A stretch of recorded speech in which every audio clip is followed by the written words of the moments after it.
এটি হচ্ছে বাইতুল মুকাররম মসজিদ, বাংলাদেশের জাতীয় মসজিদ।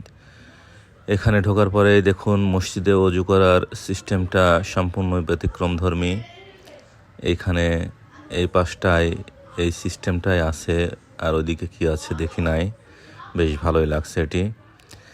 এরপরে যে ভিতরের অংশটা, বাইতুল মুকাররমের মূল অংশটা যেখানে ইমাম সাহেব দাঁড়ায়, সেটি হচ্ছে যে এই যে ডান পাশে এটা, এইখানে ইমাম সাহেব নামাজ পড়ায়। আর এই অংশটা হচ্ছে যে পিছনের অংশটা, এটা জুম্মার দিনে সম্ভবত এগুলো সবই ভরে যায়। অনেক বড় একটি জায়গা, এখানে অনেক লোক এখানে একসাথে নামাজ পড়তে পারে। অনেক বড় বিশাল জায়গা এটি, পিছনের অংশ। আর ভিতরের অংশটা আমি আবার দেখাচ্ছি আপনাদেরকে। এই যে এটি হচ্ছে পিছন থেকে ভিতরের অংশটা দেখালাম।